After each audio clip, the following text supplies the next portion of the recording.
A ver, si pensamos en la Inquisición española, ¿qué es lo primero que se nos viene a la cabeza? Lo más seguro es que sean imágenes de crueldad, de intolerancia, de hogueras. Vaya, que se ha ganado a pulso la fama de ser una de las instituciones más terribles de la historia.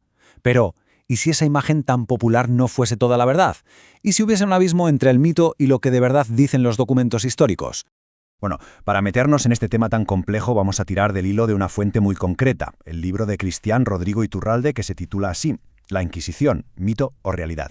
Vamos a analizar sus argumentos para intentar entender una perspectiva que, ya os adelanto, desafía por completo la visión que solemos tener.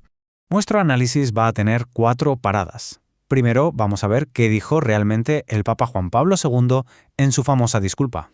Después, nos meteremos de lleno en qué es eso de la leyenda negra. En tercer lugar, y aquí viene lo fuerte, revisaremos unos datos bastante sorprendentes que salieron de una investigación del propio Vaticano. Y ya al final, pues juntaremos todas las piezas para ver si podemos construir una perspectiva histórica diferente. Venga, pues empezamos por algo que ha marcado muchísimo cómo vemos hoy la Inquisición, el famoso mea culpa del Papa Juan Pablo II. Casi todo el mundo lo entendió como una condena rotunda, pero ¿fue de verdad así? La idea que se nos quedó a todos, la que salió en los periódicos y en la tele, fue muy clara. El Papa pedía perdón, y con eso parecía confirmar que la Inquisición había sido una institución malvada. Sin embargo, la tesis que vamos a explorar aquí defiende que esto es, como poco, una simplificación enorme de lo que pasó en realidad. El argumento central es que no fue una disculpa sin más, un lo siento y punto. Lo que muchos vieron como una condena total, según esta perspectiva, era en realidad una llamada a la calma y a la investigación. La intención del Papa, se argumenta, no era condenar a la Inquisición en bloque, sino entenderla en su contexto y, eso sí, reconocer las culpas de algunos de sus miembros. Y eso, ojo, no es lo mismo. Y es que si nos vamos a lo que dijo el Papa palabra por palabra, la cosa parece cuadrar. Cuando afirmó que la petición de perdón exige conocer con rigor científico los hechos tal y como fueron, lo que estaba pidiendo, por encima de todo, era rigor.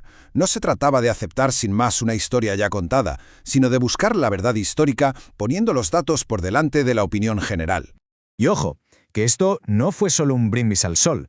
Juan Pablo II pasó de las palabras a los hechos, convocó un simposio internacional y por primera vez en la historia abrió de par en par los archivos secretos del Vaticano a un equipazo de más de 50 historiadores de todas las creencias.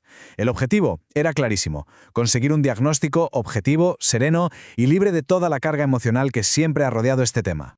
Vale, entonces, si la historia parece que tiene más miga de lo que pensábamos, ¿de dónde sale esa imagen tan negativa que tenemos todos en la cabeza? Pues aquí es donde el autor nos presenta un concepto clave: la leyenda negra. A ver, la leyenda negra no es que a alguien le cayera mal España y ya está. No, se describe como toda una campaña de propaganda muy bien orquestada.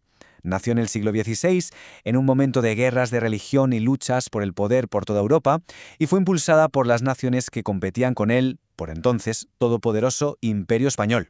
Según esta tesis, la creación de la leyenda fue como seguir una receta. La motivación era debilitar a España en el tablero mundial. El objetivo estaba clarísimo: atacar su columna vertebral, la fe católica. Y el símbolo de esa fe era la Inquisición. El método fue usar la tecnología punta de la época, la imprenta, para inundarlo todo con panfletos y relatos sensacionalistas.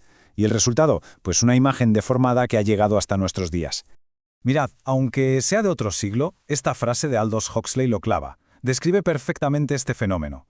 La propaganda muchas veces no busca decir la verdad o la mentira, sino crear una realidad paralela, un relato muy potente que de tanto repetirlo la gente acaba creyendo que es verdad. Muy bien, ya tenemos la teoría de la propaganda. Ahora viene lo bueno. Vamos a contrastar todo esto con los datos. ¿Qué se encontró en ese famosísimo simposio del Vaticano de 1998? ¿Aguanta la leyenda negra un cara a cara con las cifras? Quedémonos con este número, 1,8%. Así de primeras, igual no dice mucho, pero es que este 1,8% lo puede cambiar todo. Según los hallazgos del simposio que cita el libro, este es el porcentaje de todos los acusados por la Inquisición española que acabaron condenados a muerte. Un número que, desde luego, choca de frente con la idea de una máquina de matar sin control. Pero la cosa se pone aún más interesante cuando comparamos. En esta tabla lo vemos muy claro, si nos centramos en el delito de brujería. Mientras la Inquisición española sentenció a muerte a 59 personas por esto, fijaos en los reinos protestantes alemanes. La cifra se dispara a 30.000. O en los reinos suizos, a 4.000. La diferencia, como poco, es brutal. Y este gráfico lo resume todo a la perfección. La gran mayoría, más de la mitad, absueltos. El resto, casi todos, con penas que hoy consideraríamos superleves, como rezar unas oraciones o hacer una pequeña peregrinación. La pena de muerte, como vemos, no era para nada la norma, sino una excepción muy, muy rara. Y esto nos lleva a lo que quizás sea la idea más chocante de todo este análisis. A ver qué os parece. La tesis de que la Inquisición, lejos de ser un paso atrás, fue un avance legal para su tiempo. ¿Por qué? Pues porque, según argumenta el autor, citando al que luego sería Benedicto XVI, estableció una regla de oro. Nadie podía ser condenado sin una investigación ni un juicio formal. Algo que, en aquella época, estaba muy lejos de ser lo habitual en otros tribunales. Vale, vamos a juntar todas las piezas del puzzle. Tenemos la disculpa del Papa, que igual no era lo que parecía. Tenemos la idea de la leyenda negra. Y tenemos los datos del simposio. ¿Qué imagen de la Inquisición nos queda ahora, según la tesis de este libro? Para entenderlo, el autor nos pide hacer un ejercicio, viajar en el tiempo. Hay que pensar que en aquella época la salvación del alma lo era todo. Era más importante que el dinero, que las propiedades, incluso que la propia vida. Y la Inquisición funcionaba con esa lógica. El filósofo Unamuno lo expresó con esta frase tan provocadora: «El inquisidor me toma en serio, en tanto que el mercader no ve más que mi dinero». Lo que viene a decir es que desde esa mentalidad el inquisidor se preocupaba por tu destino eterno, un contraste brutal con un mundo cada vez más centrado en lo material. Al final todo se resume en estas dos visiones, que son como la noche y el día. Por un lado, la imagen que todos conocemos, un tribunal sádico, todopoderoso, una máquina de torturar. Y por otro lado, la tesis de Iturralde, un tribunal que, si lo juzgamos con las normas de su tiempo, era hasta moderado, con garantías legales, y que, según él, evitó que en España ocurrieran las salvajes guerras de religión que arrasaron otros países de Europa. Así que, resumiendo mucho, la tesis final del autor se basa en esto. 1. Que la imagen popular es fruto de la propaganda. 2. Que los datos demuestran que fue mucho menos sangrienta que otros tribunales de la época. 3. Que es un error juzgar el siglo XVI con los ojos del siglo XXI. Y 4. Que la historia real, como casi siempre, es mucho más compleja y tiene muchos más matices. Y esto nos deja con una pregunta final, una pregunta que va más allá de la propia Inquisición.